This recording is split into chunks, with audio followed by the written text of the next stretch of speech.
हमने कल पढ़ी थी। So electric power, so rate of doing work ना, electric power rate of doing work in per second, उसको हम क्या कहते हैं, बाय एन इलेक्ट्रिक सर्किट। तो उसको इलेक्ट्रिक पावर कहा जाता है और उसको हमने डिनोट कैसे किया था, that is power is equal to W upon time, W upon T. ये हमारे पास में कंसेप्ट था, ये आपका पहला फॉर्मूला है, ठीक है। ओके, आपने इसमें वर्क डन या हीट, वर्क डन या हीट वाला कंसेप्ट भी यूज किया था। दूसरा हमारे पास में पोटेंशियल, पोटेंशियल को हम लिखते हैं V, that is W upon Q, W upon Q. और इसको W के फॉर्मेट में लिख लीजिएगा, W इक्वल टू कितना हो जाएगा आपका V into Q, V into Q, इस तरीके से। ओके, और एक फॉर्मूला ये मिला। और जो Q है ना, करंट की डेफिनेशन में आइए, I इज इक्वल टू कितना होता है, Q upon T, I is equal to Q upon T. और Q की वैल्यू कितनी बनती है, IT बनती है, that is W is equal to, और Q की जगह पर हमने क्या रख दिया, आई टी। डब्ल्यू की वैल्यू को हम क्या पुट करने वाले हैं, VIT पुट करने वाले हैं। उससे पहले जो पावर है वो क्या होता है, वर्क डन अपॉन टाइम, और वर्क ही क्या होती है, एनर्जी। वर्क ही क्या होती है, एनर्जी। कभी आपसे वो वर्क एनर्जी निकालने के लिए कहेगा तो आप कहोगे हमने तो वर्क पढ़ा है, फिर एनर्जी कहां से आ गई, तो वर्क ही एनर्जी है। इसका अगला फॉर्मेट आप ऐसा भी लिख सकते हो, power is equal to energy upon कितना, टाइम। चाहे तो आप इसमें वर्क लिखो, चाहे तो आप इसमें क्या लिख दो, एनर्जी लिख दो, दोनों एक ही चीज होगी। क्लियर है, यहां तक करता हूं।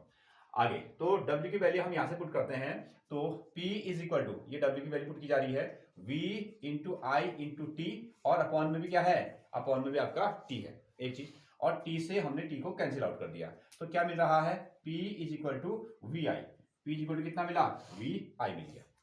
ओके, एक format, power is equal to W upon time, power is equal to energy upon time, power is equal to V into I. एक कंसेप्ट ये हो गया। अगेन अब ओम्स के लॉ पर हम लोग आते हैं। ओम्स का लॉ क्या होता है, V is equal to I R, V is equal to I are.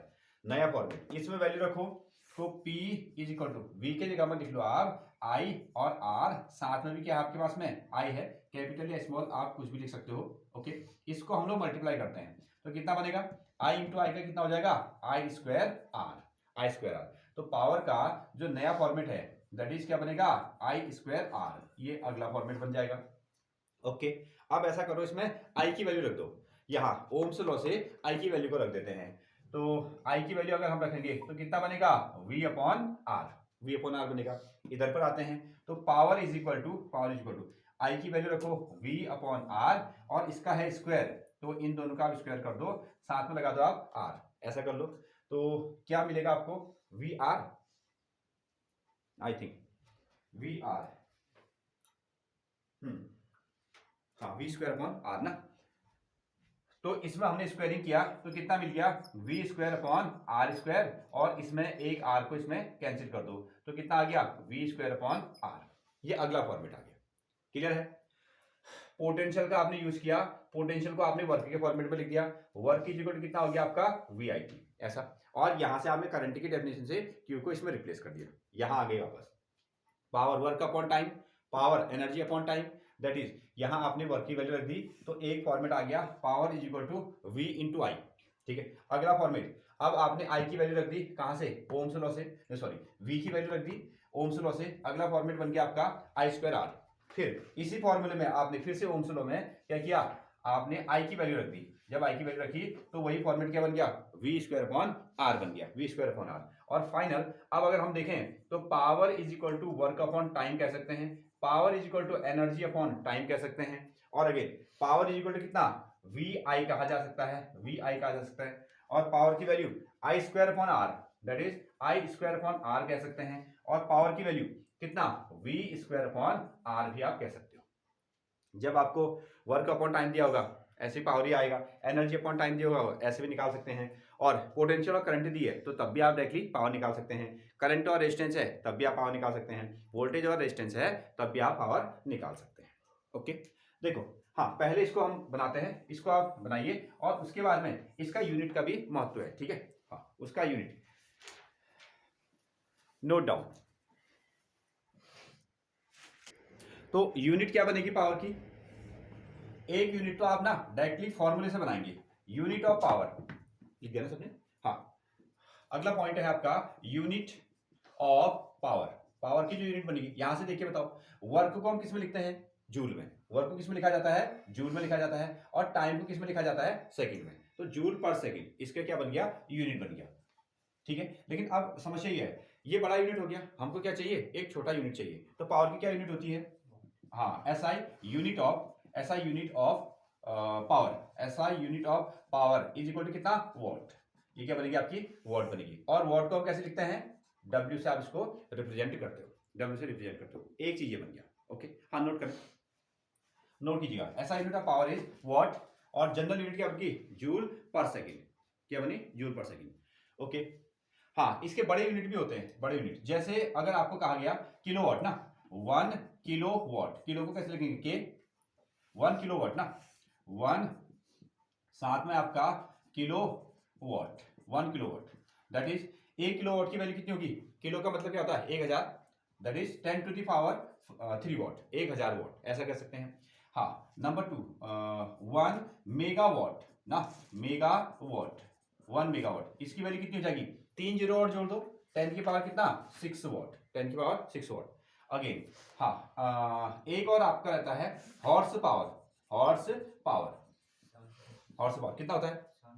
हाँ, 786, सॉरी 746, 746 वॉट, 746 वॉट, ये हमारे पास में। ठीक है, ये तो आप जनरली समझ सकते हो ना। जैसे पावर ऑफ वॉट में आपने क्या किया?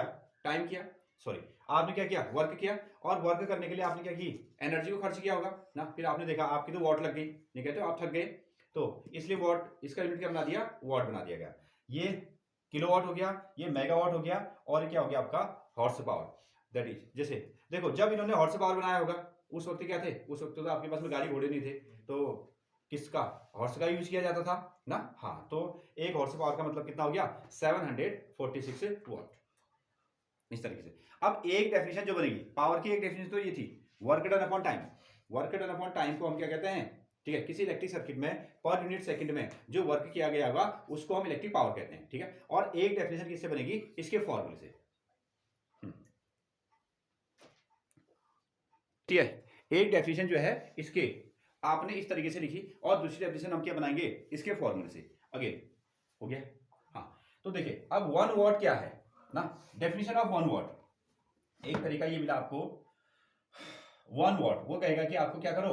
1 वॉट को डिफाइन करो, 1 वॉट। अब जो हमारे पास में वॉट बना है ना, जो हमारे पास में वॉट बना है वो किससे मिलकर बना है? Work done upon time, work done upon time. Work कितना हो गया? 1 जूल, 1 जूल, और टाइम कितना हो गया? 1 सेकंड। इन सबको हमको क्या करना पड़ेगा? 1 सेकंड रखना पड़ेगा। ठीक है, एक इलेक्ट्रिक सर्किट है, एक इलेक्ट्रिक सर्किट में 1 सेकंड में, एक इलेक्ट्रिक सर्किट में 1 सेकंड में 1 जूल कार्य जब किया जाता है तो कितनी एनर्जी खर्च होती है?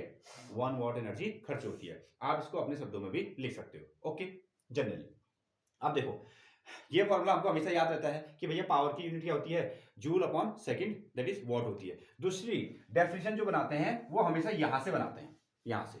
ठीक है, हाँ, तो दूसरा unit, unit of power, unit of power, unit of power, दूसरा क्या बनेगा? देखो तो P इज इक्वल टू क्या लिखा है आपको? VI।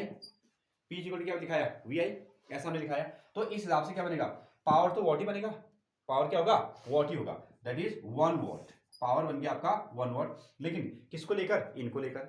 V को हम किस में लिखते हैं? वोल्ट में। V को किस में लिखते हैं? वोल्ट में, 1 वोल्ट। और टाइम करंट को किसमें लिखते हैं? एम्पियर में। करंट कितनी बन गई आपकी? Ampere, 1 ampere.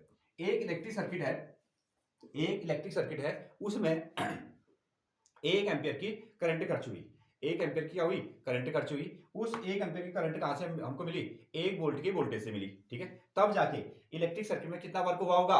1 वॉट का वर्क हुआ होगा। ठीक है, ये भी पावर की डेफिनेशन होगी, वोल्ट एम्पियर, सही है ना। हाँ, वोल्ट एम्पियर, ये भी उसकी दूसरी यूनिट होगी। नोट करें, नोट कीजिए, फिर उसको डिफाइन करते हैं।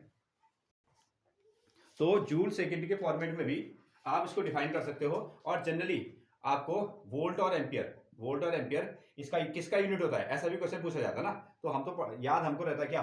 जूल पर सेकंड रहता है, इसलिए हम कहते हैं कि वोल्ट एम्पियर का हमको ध्यान नहीं रहता है। वो भी क्या है? पावर का ही है, वो मॉडिफाइड फॉर्मेट है। तो 1 वॉट कितना होगा? 1 watt. So power is said to be 1 watt. हम क्या कहेंगे? एक इलेक्ट्रिक सर्किट में पावर कितनी खर्च हुई? 1 वॉट। लेकिन कब? जब ऑफ दैट इलेक्ट्रिक सर्किट, उस इलेक्ट्रिक सर्किट में पावर 1 वॉट खर्च हुई जहां पर को in which 1 ampere of current is flowing, जहां आपको 1 एम्पियर की करंट फ्लो हो रही होगी, अच्छा, एम्पीयर की करंट फ्लो हो रही होगी तो वोल्टेज लगा होगा, ठीक है। Having potential difference between 1 volt, जहां आपको 1 वोल्ट का पोटेंशियल डिफरेंस रहा होगा, जहां 1 वोल्ट का पोटेंशियल डिफरेंस रहा होगा वहां आपको 1 एम्पीयर की करंट फ्लो हो रही होगी, इसलिए पावर कितनी खर्च हुई होगी, 1 वॉट खर्च हुई होगी, ऐसा आपको लिखना। नोट करें।